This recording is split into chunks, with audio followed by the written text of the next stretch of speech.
আসসালামু আলাইকুম প্রিয় দর্শক, অন্য মঞ্চের আলাপচারিতায় আপনাদের সকলকে আমন্ত্রণ জানাতে খবরে প্রকাশ, ঢাকার চীনা রাষ্ট্রদূত ইয়াও ওয়েন 22 ফেব্রুয়ারি গত পরশুদিন বাংলাদেশের নয়া পররাষ্ট্রমন্ত্রী ডক্টর খলিলুর রহমানের সঙ্গে দেখা করেছেন।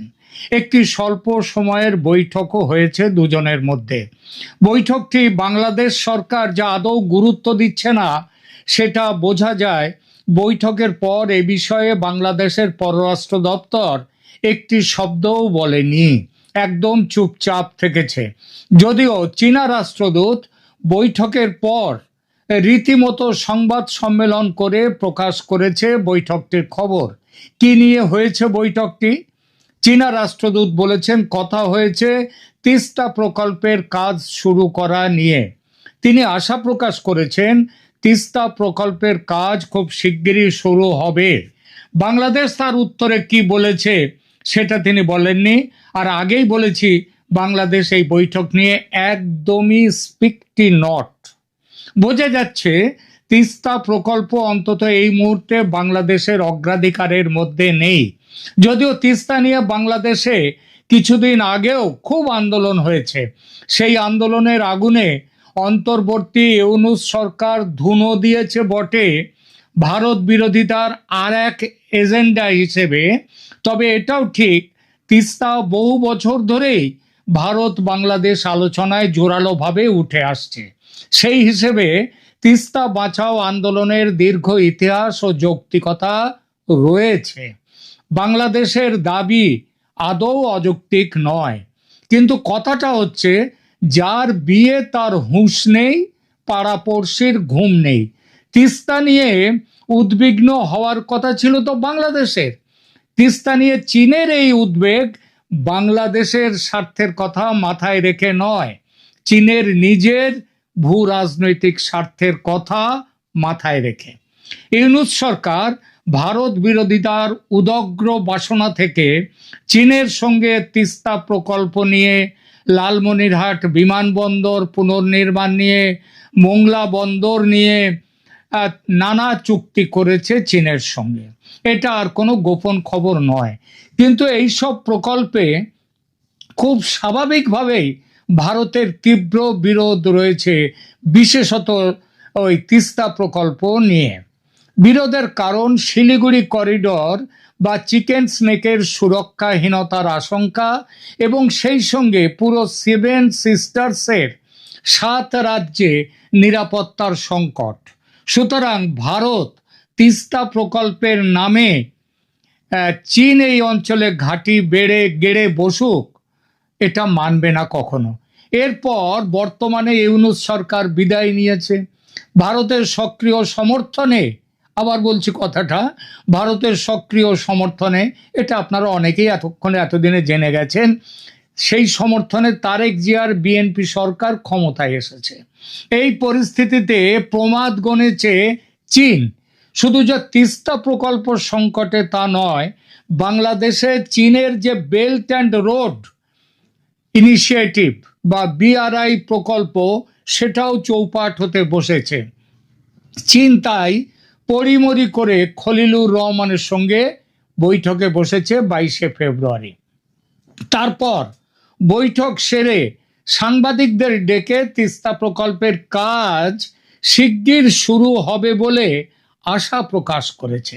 কিন্তু এই আশাবাদ কতটা বাস্তবায়নযোগ্য সেটা মাথায় রাখেনি, বিশেষত বাংলাদেশের বর্তমান পরিবর্তিত রাজনৈতিক পরিস্থিতিতে।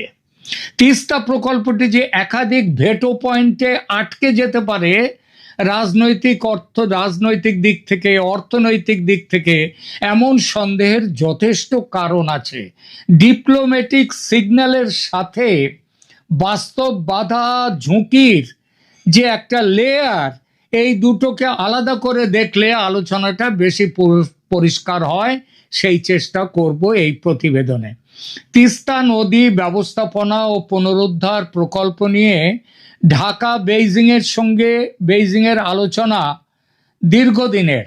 2024-এ ক্ষমতা থেকে বিদায়ের ঠিক আগে শেখ হাসিনা দিল্লিতে নরেন্দ্র মোদী সরকারের শপথ গ্রহণ অনুষ্ঠানে এসে তিস্তা প্রকল্পের বাস্তবায়ন ভারত করবে এমন একটা সমঝোতায় এসেছিলেন, যদিও ফরম্যাল চুক্তি স্বাক্ষর হয়নি, কারণ সেটা স্বাক্ষর হতে গেলে আরো অনেক কিছু দরকার হয়।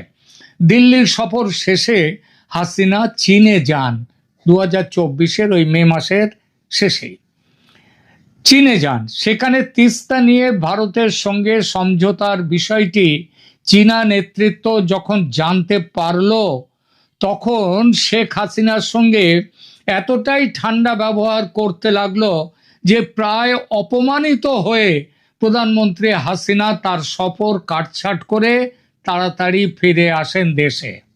তারপরে তো কি হয়েছে, আগস্টের 5 তারিখে জুলাইতে বেড়ে গেল ওদের তখন বৈষম্য বিরোধী ছাত্র আন্দোলন, এবং আগস্টের 5 তারিখে হাসিনা সরকারের পতন ঘটল। এই ঘটনাতে বোঝা যায় তিস্তা প্রকল্প পাওয়া নিয়ে চীন কতটা ব্যগ্র। তারা কাজ গুছিয়ে নিতে হাসিনাকে দিয়ে পারেনি, সেটা পারলো ইউনূসকে দিয়ে।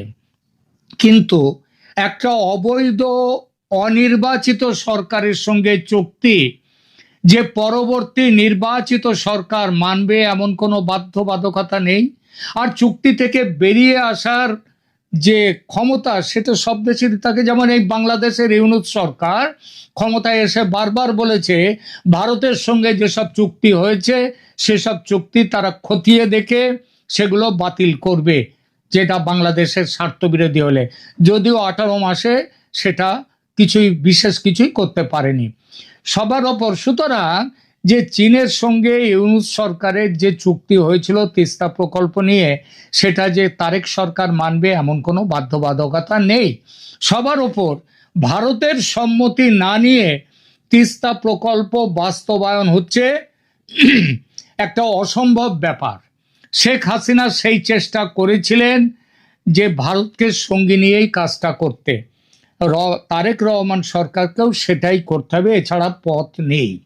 ভারতের সঙ্গে তিস্তার পানি ভাগাভাগির চুক্তি 2011 সালে মনমোহন সিং প্রধানমন্ত্রী থাকার সময় সই হওয়ার কথা থাকলেও, এমনকি মনমোহন সিং বাংলাদেশে পৌঁছে গেলেও শেষ মুহূর্তে পশ্চিমবঙ্গের মুখ্যমন্ত্রী মমতা বন্দ্যোপাধ্যায় যাননি। তার আপত্তিতে সেবার স্বাক্ষর করা যায়নি, কারণ মনে রাখতে হবে ভারত একটা আধা ফেডারেল কান্ট্রি, এখানে ফেডারেল নিয়ম চলে, পশ্চিমবঙ্গের রাজ্যের ক্ষমতাও এখানে দেখতে হয়। সুতরাং এই সমস্যাটি একটা ফেডারেল পলিটিক্সে আটকে যাবে। চীনের সঙ্গে চুক্তি করে বাংলাদেশের পরে 2016 সালে পাওয়ার চায়না বলে একটি সংস্থার সঙ্গে একটা নন বাইন্ডিং, মানে একটা, এটা কেউ মানতেও পারে নাও মানতে পারে বাংলাদেশ, এমন একটা মেমোরান্ডাম অফ আন্ডারস্ট্যান্ডিং করে। সেই অনুযায়ী কি হয়, সেই মেমোরান্ডাম অফ আন্ডারস্ট্যান্ডিং কেন? কারণ বিকল্প কম্প্রিহেন্সিভ রিভার ম্যানেজমেন্ট সেটা কিভাবে করা যায় সেই পথটা খুঁজবার জন্যই পাওয়ার চায়না বলে একটি চীনা কোম্পানির সঙ্গে বাংলাদেশের সরকার তখন একটা 2016 সালে একটা এমওইউ করে। এবং ওয়াটারের মূল কারণটাই ছিল যে ওয়াটার শেয়ারিং ডেডলক পাশ কাটিয়ে নদী শাসন করা, নদীকে কিভাবে ড্রেজিং করা যায়, এমব্যাঙ্কমেন্ট কিভাবে বাঁধ নির্মাণ করে কি করা যায়, এই সবগুলো দেখবার জন্যই ওই এমওইউটা হয়েছিল।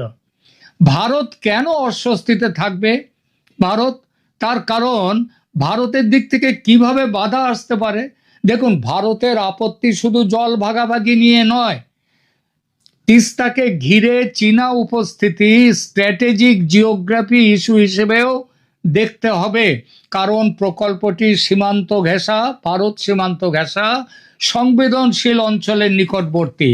চীন তিস্তা নিয়ে কাজ করতে গেলে বাস্তবে ভারত বাধা দিতে পারে, ডাইরেক্ট ভেটো দিয়ে নয়। কারণ ডাইরেক্ট ভেটো কেন দিতে পারবে? বাংলাদেশ একটি সার্বভৌম রাষ্ট্র, সুতরাং সেখানে ভারত কিভাবে ডাইরেক্ট ভেটো দিতে পারে? কিন্তু যে কাজগুলো করতে পারে সেটা হচ্ছে কূটনৈতিক চাপ ভারত দিতে পারে। এরপরে ভারত তার সীমান্তের যে ন্যারেটিভ, অর্থাৎ তাদের অসুরক্ষার যে আশঙ্কা, সেটা দূর করতে গিয়ে তারা সীমান্ত নিরাপত্তা জোরদার করতে পারে।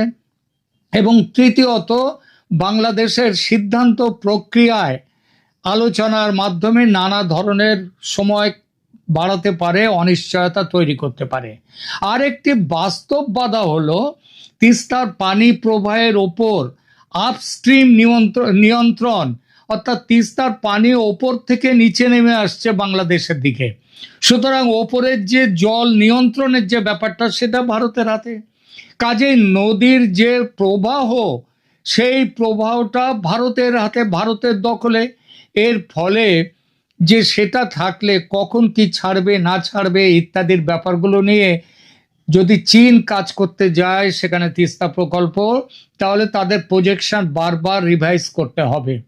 কারণ মনে রাখতে হবে, চীনের ভারতের তিস্তা থেকে যে জলটা ওপর থেকে নিচে নামছে, সুতরাং এই কাজে একটা বিরাট আর্থিক ব্যাপার যুক্ত হতে পারে। এবং সবথেকে বড় কথা, ভারতের পশ্চিমবঙ্গ রাজ্যের মুখ্যমন্ত্রী মমতা বন্দ্যোপাধ্যায় সেবার যে কারণগুলো দেখিয়ে এটার বিরোধিতা করেছিলেন, ঢাকায় যাননি, সেটা হচ্ছে তার বক্তব্য হচ্ছে যে এই জল যদি বাংলাদেশের সাথে শেয়ারিং করতে হয়, ভাগাভাগি করতে হয় তিস্তার জল, তাহলে যে উত্তরবঙ্গের একটা বিরাট এলাকা, সেখানে খাওয়ার জলও মিলবে না, তাদের সেচের জলও মিলবে না। এটাই ছিল বড় কথা। কিন্তু তার থেকেও বড় কথা হচ্ছে মমতা বন্দ্যোপাধ্যায় নিজের ভোট ব্যাংক বজায় রাখতে হবে। তিনি নিজেকে পশ্চিমবঙ্গ কেন্দ্রিক একটি সরকার, যে সরকার অন্য কোনো দেশের কথা ভাববে না, আগে পশ্চিমবঙ্গ, ওয়েস্ট বেঙ্গল ফার্স্ট, এইটা তার ভোটের রাজনীতি। সেই রাজনীতি করবার জন্যেই তিনি কিন্তু এইটা করেছেন। মনে রাখতে হবে, মনমোহন সিং যখন গিয়েছিলেন বাংলাদেশে চুক্তি স্বাক্ষর করতে, তখন কিন্তু তিনি সমস্ত প্রকল্পের পুরো বিশ্লেষণ নিয়ে ভারতের ইঞ্জিনিয়াররা, এখানকার পানি বিশেষজ্ঞরা, তারা যেসব কথা বলেছেন সবগুলোকে চিন্তা ভাবনা করে তারপরে পৌঁছেছিলেন। ভারতের স্বার্থ পুরোপুরি বিসর্জন দেননি। শুধু বাংলাদেশের স্বার্থের কথা ভেবে একটা সমঝোতায় আসার কথা তিনিও ঠিক করেছিলেন, সেটা হচ্ছে সুপ্রতিবেশী সুলভ ব্যবস্থার জন্যে। কিন্তু মমতা বন্দ্যোপাধ্যায় তার রাজনীতি, তার ভোটের রাজনীতি ব্যাহত হবে বলে সেখানটায় ব্যাঘাত সৃষ্টি করেছেন। আগামী দিনে এই 2026-এর এপ্রিলে পশ্চিমবঙ্গের নির্বাচন, সেই নির্বাচনে যদি মমতা ব্যানার্জির সরকার যদি পতন ঘটে, এবং যদি এখানে খুব সম্ভাবনা আছে বিজেপির সরকার এখানে ক্ষমতায় আসা, বিজেপির সরকার তখন এই বিষয়টা, অর্থাৎ তিস্তা জল প্রকল্প, জল ভাগাভাগির ব্যাপার, বাঁধ প্রকল্প, বাংলাদেশের সাথে মিলেমিশে এই কাজটা করতে পারে। আর এই কাজের দিকে কিন্তু তাকিয়ে রয়েছেন তারেক রহমানও। কারণ এই 2026-এর শেষে ডিসেম্বরে গঙ্গা জল চুক্তি যেটা ভারত বাংলাদেশ করে হয়েছিল, শেখ হাসিনা এবং মোদী সরকার করেছিলেন, সেটাও কিন্তু শেষ হয়ে যাচ্ছে এই বছরেরই শেষ দিকে। সুতরাং তিস্তা, গঙ্গা সবগুলো নিয়ে একটা কম্প্রিহেন্সিভ চুক্তি করতে হবে। তাই চীনা রাষ্ট্রদূত যতই ব্যগ্রতা দেখান, যতই বসুন বৈঠকে, তারেক রহমানের সরকার আপাতত এই বিষয়গুলো নিয়ে চুপ থাকতে বাধ্য, পলিটিক্যালি এবং সমস্ত চিন্তার দিক দিয়ে। আর একটা বড় কথা হচ্ছে, সেটাও মাথায় রাখতে হবে, সেটা হচ্ছে আমেরিকার বিরোধিতা। আমেরিকাও বাদ সাধবে যদি তিস্তা প্রকল্প নিয়ে চীন এগিয়ে আসে। কারণ চীনকে দমন করতে শুধু ভারত নয়, বাংলাদেশের সঙ্গেও একটা স্ট্র্যাটেজিক পার্টনারশিপ গড়ে তুলেছে যুক্তরাষ্ট্র। এই জায়গা থেকে বেরিয়ে আসার কোনো পথ নেই বাংলাদেশের সামনে আপাতত। মজার কথা, যে ইউনূস সরকার চীনকে দিয়েছে তিস্তা প্রকল্প বাস্তবায়নের কাজ, সেই একই ইউনূস সরকার চীন বিরোধী একাধিক চুক্তি করেছে যুক্তরাষ্ট্রের সঙ্গে, যেমন চীনা অস্ত্র কেনা যাবে না ইত্যাদি ইত্যাদি। সব মিলিয়ে তিস্তা প্রকল্প নিয়ে চীনের স্বপ্নভঙ্গ, সময়ের অপেক্ষা শুধু। আর তাই মরিয়া চীন আলোচনায় বসেছে ছুটে এসে বাংলাদেশের পররাষ্ট্রমন্ত্রীর সঙ্গে। কিন্তু ফলাফল আপাতত শূন্য। এবং বলে দিলাম, ভবিষ্যতেও শূন্যই হবে। আপাতত এই পর্যন্ত। সম্প্রতি আমেরিকার director of national intelligence Tulsi Gabbard, যাকে আপনারা সবাই চেনেন, তিনি ফোন করেছিলেন ভারতের জাতীয় নিরাপত্তা উপদেষ্টা মিস্টার অজিত দোভালকে। ফোন করে তুলসী অজিত দোভালকে বলেছেন, congratulation, this time you have won my friend. অভিনন্দন, এবার তুমি জিতেছ আমার বন্ধু। কেন এই ফোনটা করলেন তুলসী এবং কিসে জিতলো ভারত? সম্প্রতি 12ই ফেব্রুয়ারি নির্বাচন হলো বাংলাদেশে, এবং এই বাংলাদেশে বিএনপির জয়লাভে তুলসী গ্যাবার্ড অজিত দোভালকে অভিনন্দন জানিয়েছে। এর কারণ হলো, একটু পেছনে যাই, 24 সালের 5ই অগস্ট বাংলাদেশে যে রেজিম চেঞ্জটি হয়েছিল, আপনারা জানেন যে তার পেছনে আমেরিকার একটা প্রভাব ছিল। সেই রেজিমটা যে চেঞ্জ হবে, সেটা ইন্ডিয়া ঠিকমতো সময় মতো পর্যাপ্ত ইনফরমেশন পায়নি। ইন্ডিয়া যখন জেনেছে তখন আসলে আর কিছুই করার ছিল না।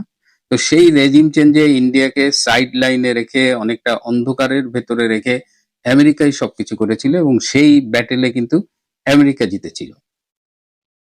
সেই জায়গা থেকে এবারের যে নির্বাচনটা হলো, এই নির্বাচনে আমেরিকার প্রেফারেন্স ছিল জামাতে ইসলাম। আমেরিকা চেয়েছিল জামাতে ইসলাম নির্বাচনে জিতুক, এবং জামাত জিতলে আমেরিকার যেটা সুবিধা হবে, যে আমেরিকার ইন্টারেস্টটা বাংলাদেশে জামাত অনেক বেটার সার্ভ করতে পারবে compare to Awami League and BNP. কারণ আওয়ামী লীগ এবং বিএনপি এই দল দুটোর জনসম্পৃক্ততা এত বেশি যে এরা চাইলেই বিদেশিদের ইচ্ছা মতো সব কাজ করতে পারে না। সেই দৃষ্টিকোণ থেকে আমেরিকা যখন জামাতকে চাইছিল, এবং আপনারা খেয়াল করেছেন যে তারেক রহমানের বাংলাদেশে আসতে কিন্তু ক্রমশ দেরি হয়ে যাচ্ছিল, এবং একটা পর্যায়ে ট্রেসি অ্যান্ড জ্যাকবসন, যিনি আমেরিকার চার্জ দ্য অ্যাফেয়ার্স ছিলেন দূতাবাসের, সেই ট্রেসি কিন্তু তারেক রহমান যখন বলেছিল আসবে কিনা, ট্রেসি বলেছিল নট নাও, আরেকটু পরে। তো তারপরে তারেক রহমান একটু দেরিতে হলেও 25শে ডিসেম্বর বাংলাদেশে এসেছে। এই যে তারেক রহমান এসেছেন, এর আগে কিন্তু 1 বছরের বেশি সময় ধরে তারেক রহমানের সাথে ভারতীয় অনেকেরই যোগাযোগ হয়েছে, খুব গোপনে নেগোসিয়েশন হয়েছে। এটা এতটাই গোপনে নেগোসিয়েশন হয়েছে যে আমরা মানে অধিকাংশই আমরা আসলে জানতে পারিনি। এই নেগোসিয়েশনটা হয়েছে ভারত যখন দেখেছে যে আওয়ামী লীগ এই মুহূর্তে একটু বেকায়দায়, এবং আওয়ামী লীগ হয়তো নির্বাচনে অংশগ্রহণ বা অন্যান্য বিষয় নিয়ে যখন অনিশ্চয়তা দেখা দিয়েছে, তখনই ভারত একটা প্যারালাল চ্যানেল ওপেন করেছে। ভারতের সেই নীতি যে সব ডিম এক ঝুড়িতে রাখা যাবে না, সুতরাং তারা তখন থেকেই বিএনপির সাথে যোগাযোগ শুরু করেছে, বিশেষ করে তারেক রহমানের সাথে লন্ডনে ব্রিটিশ হাই কমিশনার, মানে ব্রিটিশ হাই কমিশনে যিনি ভারতীয় রাষ্ট্রদূত, তিনিও তারেক রহমানের সাথে মিটিং করেছেন, এবং তারই ফলশ্রুতিতে তারেক রহমান কিন্তু 25শে ডিসেম্বর বাংলাদেশে এসেছেন। তারেক রহমানের আসার পথে যতগুলো ক্লিয়ারেন্স দরকার ছিল, তার মধ্যে একটা ইম্পর্টেন্ট ক্লিয়ারেন্স ছিল ভারতের, এবং সেই ক্লিয়ারেন্সটা পাওয়ার পরে তারেক রহমান আসছে। যদি তারেক রহমান বাংলাদেশে না আসতে পারতেন, তাহলে কিন্তু এই নির্বাচনে বিএনপির ল্যান্ডস্লাইড যে ভিক্টরিটা হয়েছে, সেটা শুরুতেই বাধাগ্রস্ত হতো, এবং ওই যে জামাতকে ক্ষমতায় আনার যে প্ল্যান, যেটা আমেরিকান দূতাবাসের পক্ষ থেকে ট্রেসি কাজ করেছেন, ডক্টর ইউনূস কাজ করেছেন, তার কয়েকজন উপদেষ্টা কাজ করেছেন, সবাই মিলে এমন ভাবে গুটি সাজিয়েছিল, প্রশাসন সাজিয়েছিল, যাতে জামাত ক্ষমতায় চলে আসে। সেই জায়গা থেকে ইন্ডিয়া চেয়েছে জামাত যেন কোনো অবস্থায় ক্ষমতায় না আসে। জামাত ক্ষমতায় এলে ভারতের জন্য অনেক রকমের সমস্যা হতো। এমনিতেই ডক্টর ইউনূস অবৈধভাবে ক্ষমতা নিয়ে যেভাবে ভারতের বিরুদ্ধে কামান দেখেছেন, তিনি ভারতের 7 সিস্টার্স দখল করে নেবেন, নানা রকমের হুমকি দিয়েছেন, এবং সেই হুমকির প্রেক্ষিতে ভারত কিন্তু এই চিকেন নেক এবং এই আশেপাশে 5টা সামরিক বেস তৈরি করতে হয়েছে, যা ইউনূস মোটামুটি ভারতকে এই সাইডে একদম ঘুমারাম করে ফেলছিল। ভারতের এই ফোর্স মোবিলাইজেশন অনেক অনেক অনেক ব্যস্ত ছিল। তো সেই জায়গা থেকে ভারতের স্ট্র্যাটেজি ছিল যে কোনোভাবেই এখানে জামাতকে আনতে দেওয়া হবে না। আপনারা জানেন যে খুব রিসেন্টলি ভারত এবং আমেরিকার সম্পর্কটা একটু ভালো যাচ্ছে, তাদের সম্পর্কে বেশ টানাপোড়েন হচ্ছিল গত এই ট্রাম্প ওথ নেওয়ার পর থেকে, কিন্তু বর্তমানে তাদের সম্পর্কে একটু হানিমুন পিরিয়ড চলতেছে, যে কারণে এই নির্বাচনে যে বিএনপি ভারতের সাথে একটা নেগোসিয়েশন করেছে, এবং নির্বাচনে আপনারা খেয়াল করে থাকবেন, এই নির্বাচনে ডক্টর ইনু যেভাবে গুটি সাজিয়েছিলেন, তাতে বিএনপির জেতার কোনো সম্ভাবনা ছিল না, কিন্তু শেষ মুহূর্তে কিছুটা ভারতের সহায়তায় এবং আমাদের বাংলাদেশের সংখ্যালঘু সম্প্রদায় যারা ভোট দিতে গিয়েছেন, এবং তৃণমূল পর্যায়ে অধিকাংশ আসনে আওয়ামী লীগের যারা ভোট দিয়েছেন, এরাও একই উদ্দেশ্যে যে জামাত ঠেকাও, অ্যাট এনি কস্ট জামাত ঠেকাও, তারা ধানের শীষে ভোট দিয়েছেন, যে কারণে ধানের শীষ বিএনপি এই বিজয়টি পেয়েছে। এই বিজয়টি পাওয়ার কথা ছিল না। আমি একটা ছোট্ট উদাহরণ দিই, এই যে বিএনপির মহাসচিব মির্জা ফখরুল আলমগীর, তারও কিন্তু নিশ্চিত পরাজয় ছিল, গো হারা হারতো, কিন্তু শেষ মুহূর্তে হিন্দুরা এবং আওয়ামী লীগরা ভোট দিয়ে তাকে জিতিয়ে দিয়েছে। এই কারণে মির্জা ফখরুল আলমগীরের কথা বললাম, কারণ আজকে তার একটা স্টেটমেন্ট দেখলাম যে আওয়ামী লীগের অফিস খোলা নিয়ে তিনি একটা মন্তব্য করেছেন যে আওয়ামী লীগের অফিস খোলা যাবে না, আওয়ামী লীগের ভোট নেওয়া যাবে, গো হারা এবং একটা পার্টির মহাসচিব হারলে কি লজ্জার বিষয় হতো, সেখান থেকে তিনি জিততে পারবেন, তখন তার আপত্তি নাই, কিন্তু আওয়ামী লীগের অফিস খুললেই তার সমস্যা। এটি খুবই একটা বেদনাদায়ক একটা স্টেটমেন্ট তার কাছ থেকে। গত 18 মাস যে ইউনূস এই যে অবৈধ ক্ষমতায় ছিল, এই সময়টা ইউনূস কিন্তু বিএনপিকে ভীষণ অপমান করেছে, চাপের মধ্যে রেখেছে। ইভেন আলী রিয়াজ বিভিন্ন মিটিং এ যেভাবে ধমকাধমকি করেছে, বিএনপি অনেকটা মাটি কামড়ে পড়েছিল এবং তারা শুধু এই নির্বাচনটার জন্য অপেক্ষা করেছে, নির্বাচনী ফলের জন্য অপেক্ষা করেছে। এবং সেই একটা গল্পের কথা মনে পড়ে যে এক লোক এক সুন্দরী মেয়ের প্রেমে পড়েছিল এবং সুন্দরী মেয়েটি তখন অনেক শর্ত দিত যে আমাকে বিয়ে করতে হলে আমাকে একটা গাড়ি কিনে দিতে হবে, আমার নামে একটা বাড়ি লিখে দিতে হবে, আমার নামে কোটি টাকার ফিক্সড ডিপোজিট থাকতে হবে, অনেক অনেক শর্ত। যে শর্তই দেয় প্রেমিক বলে হ্যাঁ রাজি, যখনই বলে গাড়ি দেবো বলে দিব, বাড়ি দাও দিব, ফিক্সড ডিপোজিট করবো কোটি টাকা দিব, সব দিব। তারপরে বিয়ে করলো, মেয়েটা যখন দেখলো আর এটা তো একটা ভালো ডিল, বিয়ের পরে আর স্বামী বাড়িও দেয় না, গাড়িও দেয় না, ফিক্সড ডিপোজিটও করে না, তখন সেই মেয়েটা বললো যে কি ব্যাপার, তুমি বললা বিয়ে করলে তুমি আমাকে এই দিবা সেই দিবা, এখন তো কিছুই দেয় না। তখন লোকটা বলেছিল যে আমি তো অবশ্যই দেবো, আমি তো বলিনি দেবো না, তবে কবে দেবো এটা তো বলি নাই। তো বিএনপি সেরকম, যে নির্বাচনের আগে ডক্টর ইউনূস, আলী রিয়াজ লাস্টে যা বলছে সব হ্যাঁ হ্যাঁ হ্যাঁ, গণভোট হ্যাঁ, জুলাই সনদ হ্যাঁ, এইটা হ্যাঁ, সেইটা হ্যাঁ, কিন্তু বিএনপি ঠিকই জানতো যে একবার যদি ক্ষমতা আসতে পারে তাহলে এইগুলো, এই সংবিধান বিরোধী এসব তারা কোনো কিছুই অ্যালাউ করবে না। এবং আজকে সেটা আপনারা দেখছেন, এই গণভোট নিয়ে এই সংস্কার পরিষদের সদস্য হিসেবে বেআইনি ভাবে, অসাংবিধানিক ভাবে শপথ নেওয়ার যে বিষয়টা ছিল, তারা এগুলো রিজেক্ট করে দিয়েছে। শুধু তাই না, তারা এখন কিন্তু অনেকটা হার্ড লাইনে চলে গেছে। আপনারা দেখেছেন যে প্রশাসন যেভাবে জামাত দিয়ে সাজিয়েছিল, আজকে 9 জন সচিবের চুক্তি ভিত্তিক নিয়োগ বাতিল করা হলো, সবাই জামাতপন্থী। আরো বেশ কিছু সচিবের অদল বদল চলছে। বিএনপি বিশেষ করে তারেক রহমান ডিজিএফআই, এনএসআই এবং দলের কাছ থেকে ইনফরমেশন কালেক্ট করে মোটামুটি যেখানে জামাত পাচ্ছে প্রশাসনে, সেখান থেকে জামাত বিতরণ কর্মসূচি চালু করেছে। জামাত খেদাও, আর আওয়ামী লীগের যদি যোগ্য কোনো লোক থাকে প্রশাসনে তাকে রাখা যাবে, এরকম একটা নীতি নিয়ে তিনি এগোচ্ছেন। এবং এই কারণেই তুলসী গ্যাবার্ড অজিত দোভালকে ফোন করে অভিনন্দন জানালো এবং বর্তমান সরকারের উপরে ভারতের যে একটা প্রভাব কাজ করছে, এটা তাদের বিভিন্ন গৃহীত কর্মকাণ্ডে বোঝা যাচ্ছে। শুধু যে জামাত খেদাও সেটাই না, জামাতের উপরে হার্ডলাইনে যাচ্ছে তাই না, ডক্টর ইউনূস যে এই 18 মাসে তার উপদেষ্টা পরিষদের অনেককে সহ যত রকমের দুর্নীতি করেছে, অনিয়ম করেছে, সেগুলোর বিরুদ্ধে খুব সম্ভবত দ্রুতই তদন্ত হবে এবং তাদের বিচারের মুখোমুখি করা হবে, এরকমই একটা চিন্তা ভাবনা চলছে সরকারি পর্যায়ে। এবং ডক্টর ইউনূস আবার এটা টের পেয়ে, যেটা হচ্ছে যে তিনি যে কোনো মুহূর্তে দেশ ছেড়ে পালিয়ে যেতে পারেন, উপদেষ্টাদের মধ্যেও এক ধরনের ভীতি কাজ করছে। কিছু উপদেষ্টা অলরেডি পালিয়ে গেছে, কিছু বিশেষ সহকারী পালিয়ে গেছে, যারা গেছে গেছে, কিন্তু বাকিদের ব্যাপারে বিএনপি হার্ড লাইনে যাচ্ছে। এবং যে পেইনটা বিএনপি কে গত 18 মাস দেওয়া হয়েছে, যে অপমানটা করা হয়েছে, তার বদলা নেওয়ার একটা সময় এসেছে এবং সরকার সেটা নেবে। ডক্টর ইউনূসের যে দুর্নীতির কথা শোনা যাচ্ছে, আসিফ নজরুলের যে দুর্নীতির কথা শোনা যাচ্ছে, অন্যান্য উপদেষ্টা, এই যে স্বাস্থ্য উপদেষ্টা, সেও নাকি 9,000 কোটি টাকার অনিয়ম করেছে। তো এই সবগুলো নিয়ে যেভাবে আসছে, তাদের খুব দ্রুতই তাদের বিরুদ্ধে তদন্ত হতে পারে। এবং সেই ক্ষেত্রে ভারতও এই বিষয়টা একটু মনিটর করতেছে, কারণ ভারত, আমেরিকা এইসব দেশের একটা অভ্যাস আছে যে তারা যদি একবার কাউকে টার্গেট করে সহজে ছাড়ে না। সো এই হিসাবে ডক্টর ইউনূসের সামনে কিন্তু দুর্দিন আসছে বলেই মনে হচ্ছে। প্রিয় বন্ধুরা, আজ এ পর্যন্তই। ভালো